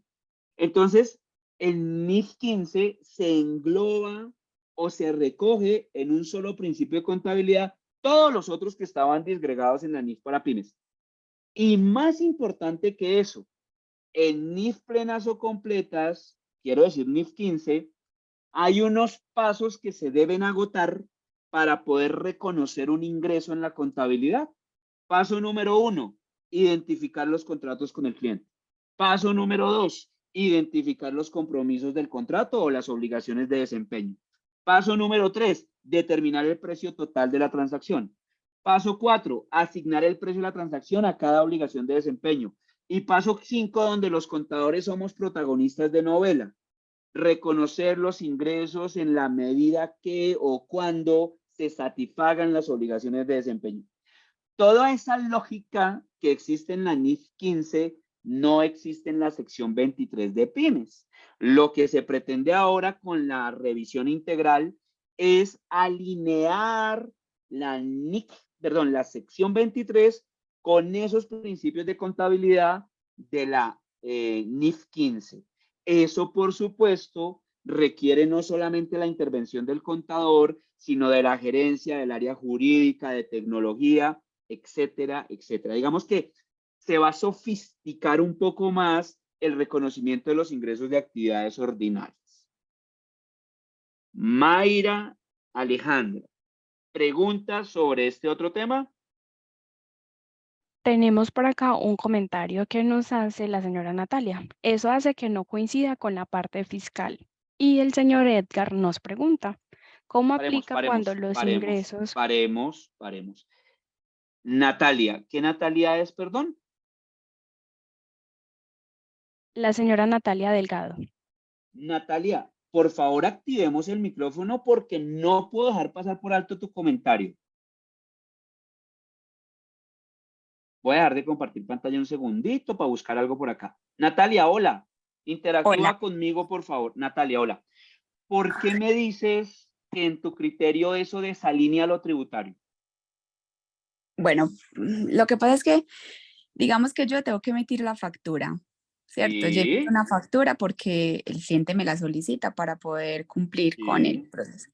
Pero perfecto. resulta que, por ejemplo, yo presto un servicio jurídico, ¿cierto? Esos servicios Sí, jurídicos me dice el cliente, ah, no, pero necesito que me envíes la factura. Yo le sí, facturo 100 millones de pesos, pero yo todavía sí, no he ejecutado el contrato. Entonces, vale. fiscalmente voy a tener un ingreso, Jamás. pero contablemente todavía no lo he No, Natalia. ejecutado. No, Natalia. No. Y Natalia, quiero que esta parte sea lo más importante que te llevas esta noche de haberte visto conmigo. ¿Listo? Esto que te voy a explicar enseguida. Natalia, mírame acá. Voy a compartir. Tú eres grupo uno, grupo 2. Supongo que grupo 2. Grupo 2, sí. Vale. Voy a ir a la norma contable. Entonces, la norma contable dice que quienes prestan servicios jurídicos, tributarios, contables, lo voy a leer para no ser impreciso. Cuando el resultado de una transacción que involucre la prestación de servicios pueda ser estimado con fiabilidad, una entidad reconocerá los ingresos de actividades ordinarias asociadas con la transacción por referencia al grado de terminación de la transacción al final del periodo sobre el que se informa, a veces conocido como el método del porcentaje de determinación.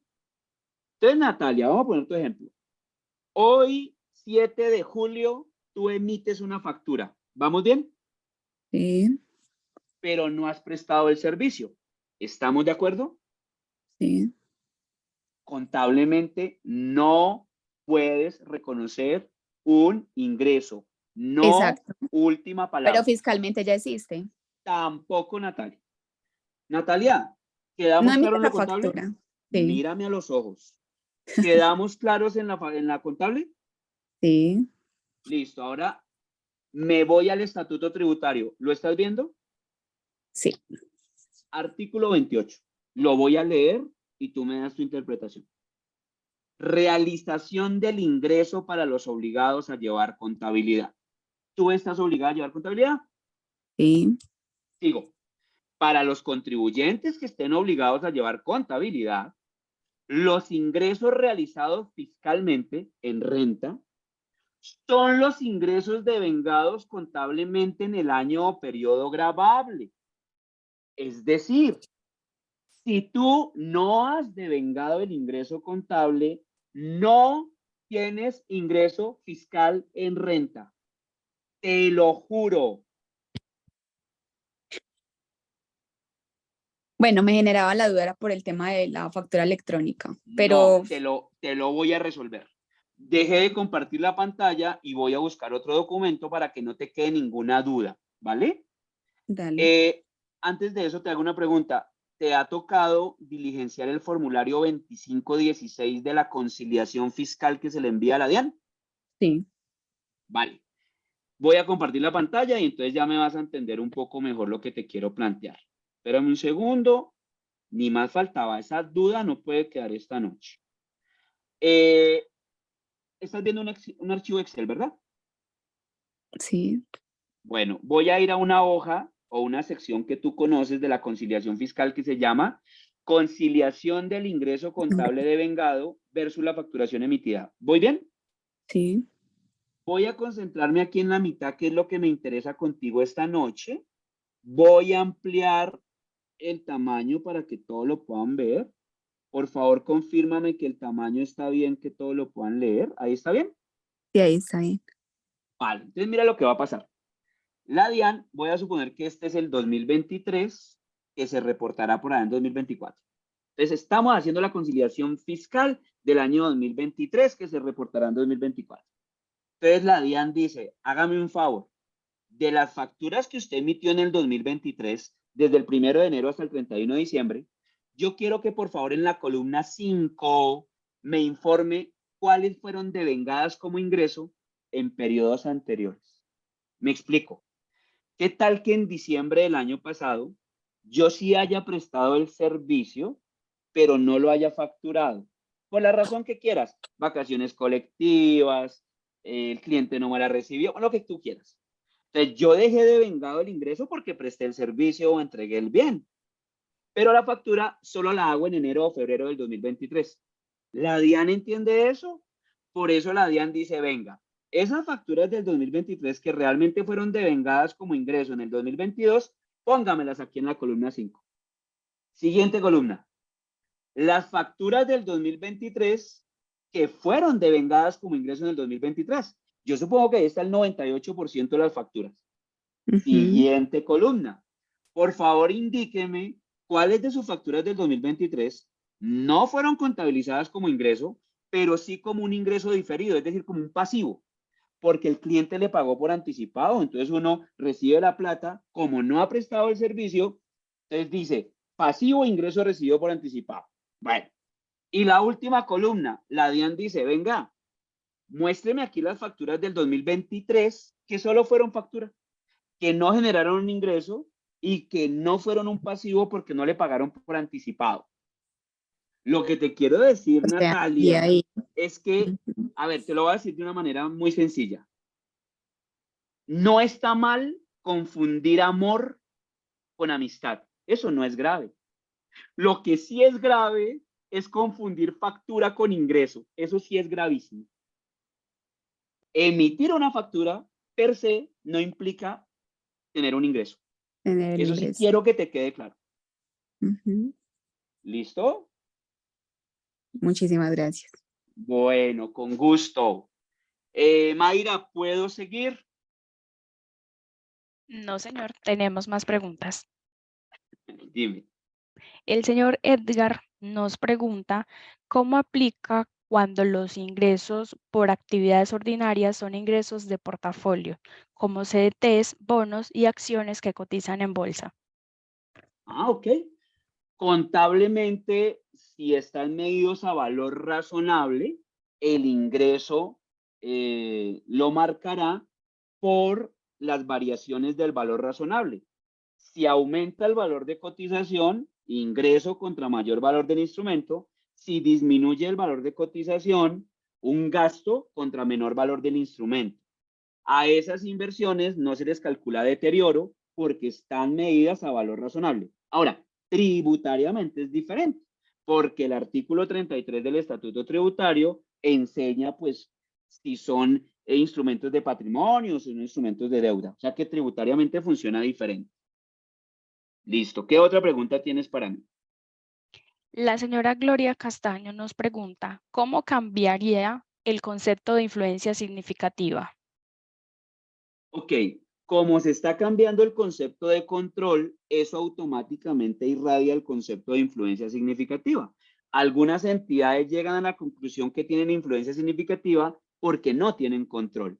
Como se están cambiando los parámetros del término control, eso automáticamente, por efecto colateral, va a afectar el concepto de influencia significativa.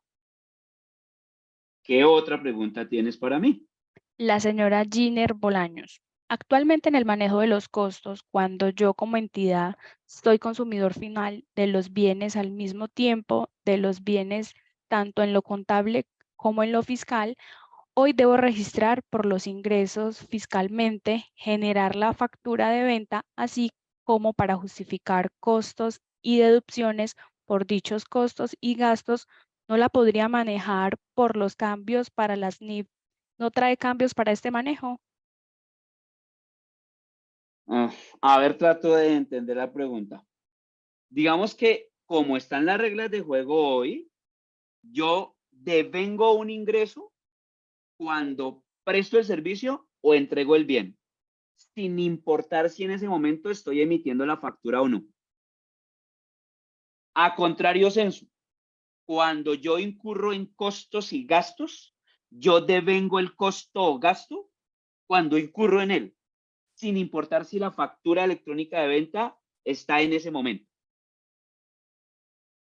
Esa regla tributaria no la puede cambiar la NIF para pymes en ninguna versión, porque solamente se derivan efectos tributarios de las NIF cuando la misma ley tributaria remita expresamente a ellas o cuando haya un vacío legal en el estatuto tributario.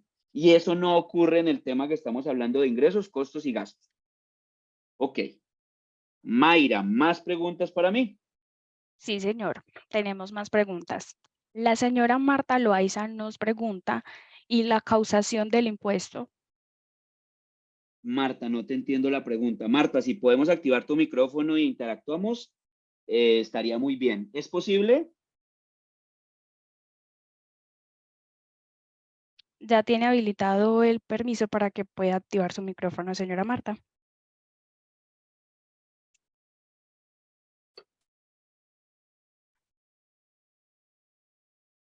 Marta, hola. Más abajo nos hace una pregunta, Carlos, creo que tiene que ver como eso.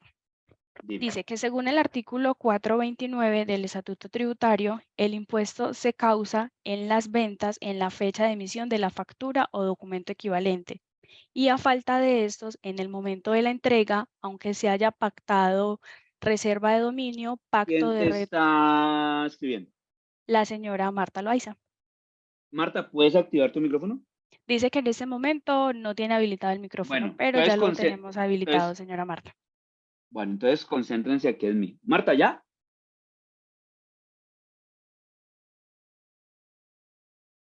No, no puede ser. Entonces lo voy a hacer yo solito, aquí a capela. Mírenme aquí. Marta concentrada en mí. Para efectos contables, yo devengo el ingreso o el costo del gasto cuando cumplo el principio de contabilidad. Por ejemplo, yo entrego los bienes a mi cliente me lo recibe. Así yo no haya emitido la factura, debo reconocer el ingreso contablemente. Ok. Segundo, en renta, acudo al artículo 28 del Estatuto Tributario que leímos con Natalia y en renta dice, si usted devengó el ingreso contable, automáticamente tiene ingreso fiscal, salvo algunas excepciones.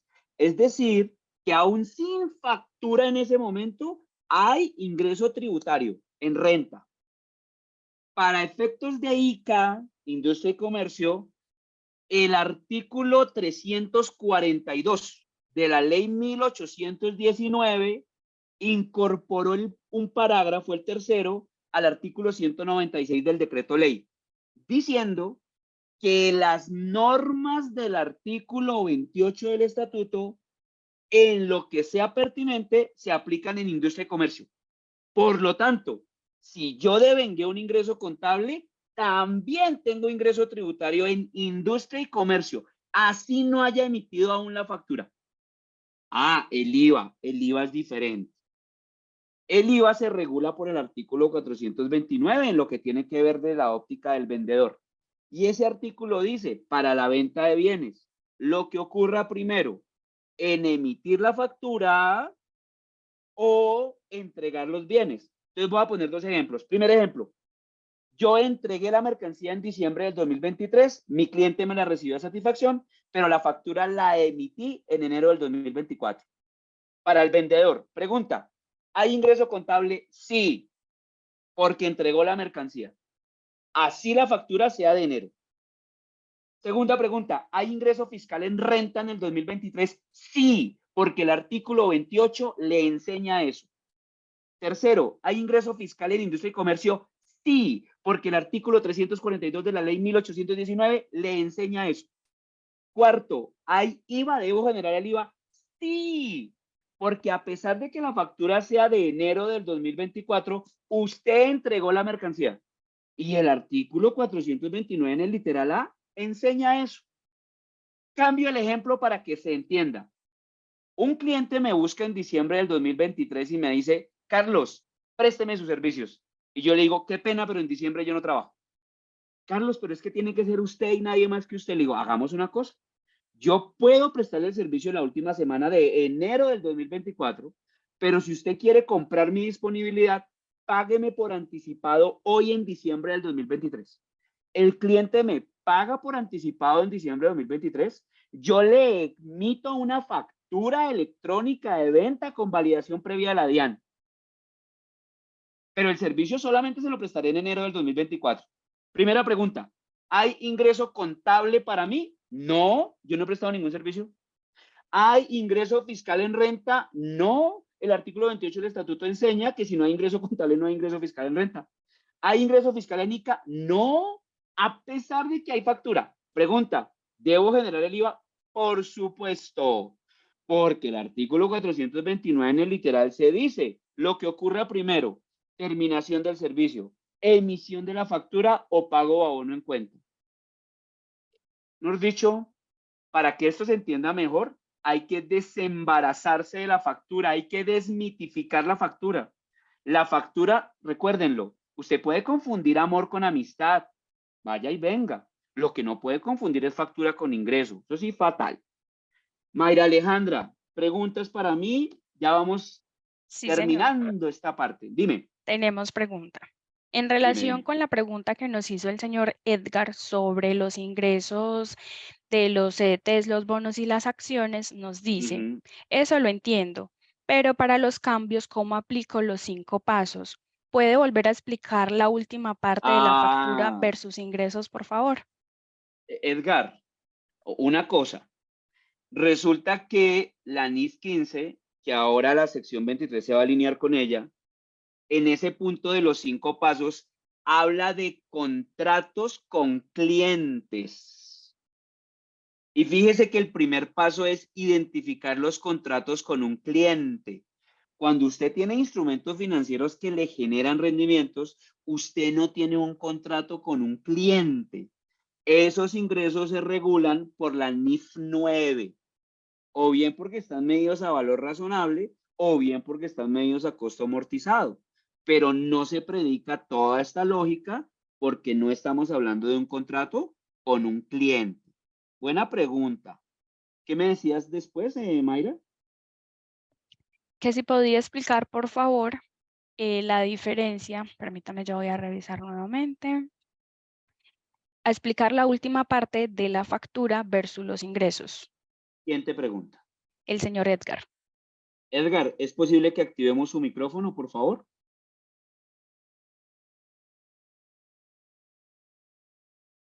Edgar, hola. Señor Edgar, ¿lo escuchamos? ¿Escucha? Sí, Sí, señor. Edgar, lo escuchamos. Hola, Edgar, buenas noches. Hola, Carlos. No, yo ya lo entendí un poco con la última explicación que usted hizo. Tenía un poco como o sea, en la primera explicación hubo una parte que quedé volando, pero con lo que acaba de decir antes de darme la explicación con respecto a los 5 pasos, ya lo entendí y lo tenía claro. Le Perfecto. agradezco mucho su explicación, ha sido muy valiosa. Con gusto. Listo, señor. Listo. Mayra, dame permiso y remato esta parte, ¿vale? Listo, sí, señor. Bueno, entonces mírenme acá. ¿Qué temas el IASB expresamente decidió no tocar? El tema de los arrendamientos para alinearnos con NIF 16, es decir, la NIF para pymes seguirá utilizando la sección 20. Esa sección 20 está alineada con nuestro artículo 127-1 del Estatuto Tributario, o sea que ahí no van a haber modificaciones. Y tampoco decidió modificar un tema que se le planteó y son las cuentas de diferimiento de actividades reguladas, como por ejemplo los servicios públicos domiciliarios que en Colombia están regulados. Entonces, ese tema tampoco fue tocado. Hay un tema con los criptoactivos. Entonces, el IASB pues revisó las solicitudes que le hicieron y él no incluyó ningún requerimiento especial para contabilidad de criptoactivos, así como tampoco lo tenemos en plenas. Digamos que ese es un tema que el IASB está estudiando y que se espera que emita alguna recomendación. Sin embargo, yo les recomiendo la última orientación técnica del Consejo Técnico de la Contaduría Pública, en la cual ya se da una especie de explicación o guía de cómo debe ser la contabilidad de esos criptoactivos. Valdría la pena, Dora Inés, hacer un webinar de ese tema. Ese tema es bien, bien chévere. Listo. Continúo. Para rematar, para que ustedes se les quede en la retina. Aquí tenemos listadas las 35 secciones actuales de la NIF para pymes. 35 secciones. Voy a señalar las que tienen mayores impactos o mayores cambios. Bueno, primer asunto, va a haber una sección, comillas, nueva, que se va a llamar valor razonable. Esa no la teníamos, a partir de que se emita la nueva versión, la vamos a tener. Segundo, el marco conceptual, lo que llamamos conceptos y principios fundamentales, va a cambiar sustancialmente. Tercero, eso que llamamos estados financieros consolidados va a tener también modificaciones importantes. La norma de combinación de negocios, donde calculamos el goodwill o plusvalía, también va a ser modificada de manera importante. Y por último, la sección 23, es decir, los ingresos de actividades ordinarias, para alinearlos con la NIF 15. Los demás cambios en criterio del IASB son cambios menores o simplemente cambios cosméticos, quiero decir, de redacción. Hay una sección que no cambia, que es la sección 32 de hechos ocurridos después del periodo sobre el que se informa. Básicamente ese es como el panorama general que tenemos de los cambios que se avecinan. Insisto, se espera que la norma se expida formalmente en 2025, que entre en vigor a partir del 1 de enero de 2027, que admita aplicación anticipada, por supuesto. O sea que estamos en un buen momento para empezar a analizar toda esta temática. 2 mensajes, bueno, 3, porque nos toca hacer una rifa. Primer mensaje, quédate con quien te actualice en la NIF para las pymes. Hablar de amor, cualquiera puede. Segundo mensaje, yo tengo una base de datos a la cual cotidianamente, todos los días, salvo los fines de semana, vía WhatsApp envío información de actualidad contable y de actualidad tributaria. Vía WhatsApp les envío oficios de la DIAN, conceptos del Consejo Técnico, sentencias del Consejo de Estado, etcétera, decretos, etcétera, etcétera, etcétera. Todos los días. Si usted quiere que a su WhatsApp le llegue esa información, por favor escríbame un mensaje a ese número de WhatsApp que está en la pantalla. Si no puede hacerlo en este momento, tómele foto, hágale una captura de pantalla y el fin de semana me escribe: Carlos, por favor, inscríbame en su base de datos. Y a partir del lunes o martes ya le empieza a llegar información de actualidad contable y tributaria hasta que usted me tenga como un contacto deseado. Hay algunas personas que les empieza a llegar tanta información que me ponen como contacto no deseado. También les dejo mi dirección de Instagram para aquellos que me quieran seguir. Últimamente estoy subiendo unos videos de corta duración en los que explico de manera muy sencilla algunos temas particulares. Entonces, por ejemplo, ahorita estoy haciendo la temporada de renta a personas naturales. Entonces, ahí estoy subiendo videos todos los días. Entonces, bienvenidos a que se vinculen a esa iniciativa. Recuerden, si quieren que les llegue información, un mensajito a ese WhatsApp y yo con gusto los escribo y también les dejo la dirección de Instagram. Dora Inés, Dorita del ICEF, muchísimas gracias por este espacio, muy amable, muy importante que el ICEF, digamos, se comprometa con este tipo de eventos sin costo para poderles traer esos temas, pues que a veces uno no le saca el tiempo para estudiarlos. Claro. Muchísimas gracias. No, gracias Dorita, a usted, doctor. Pero por con aquí gusto. tenemos unas preguntitas antes de que pasemos a la rifa. Pero Y no, antes de Dorita, pasar a la rifa, yo le Dora, voy a hacer una preguntita. no, Dora Inés, pero le propongo algo. Yo le iba a Terminemos hacer una esta preguntita a parte, usted. señora. ¿Qué vamos a hablar en el curso de nivelación NIF con enfoque tributario? Ah, bueno, espéreme porque yo tengo por acá algo, espérenme un segundo, porque yo ya sabía que usted me iba a preguntar. Espérenme un segundo. Bueno, primer tema. Resulta que con el ICEF organizamos un curso de nivelación NIF con enfoque tributario. ¿Qué hacemos en ese curso? Yo hago un recorrido por las principales partidas de los estados financieros.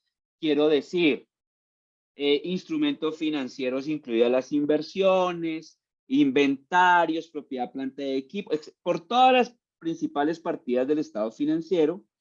Y primero hago una nivelación NIF, tanto grupo 1 como grupo 2. Y segundo, hago el contraste contra el estatuto tributario. Y entonces presentamos de cada tema el tratamiento contable y el tratamiento tributario. Ese tratamiento tributario ya incluye los cambios que incorporó la pasada reforma tributaria.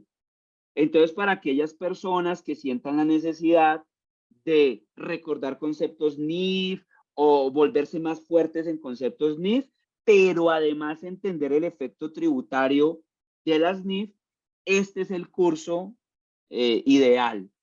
Lo vamos a hacer los días 18, 19 y 25 de julio, en horario 5 a 9 de la noche.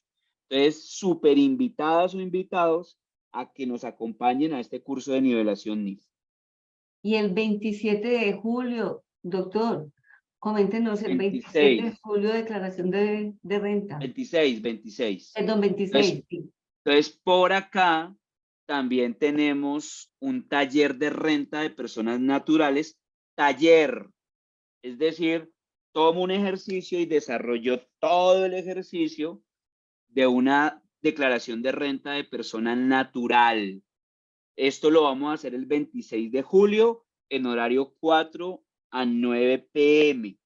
También súper invitados, ya que se aproxima, se avecina la temporada de renta de personas naturales.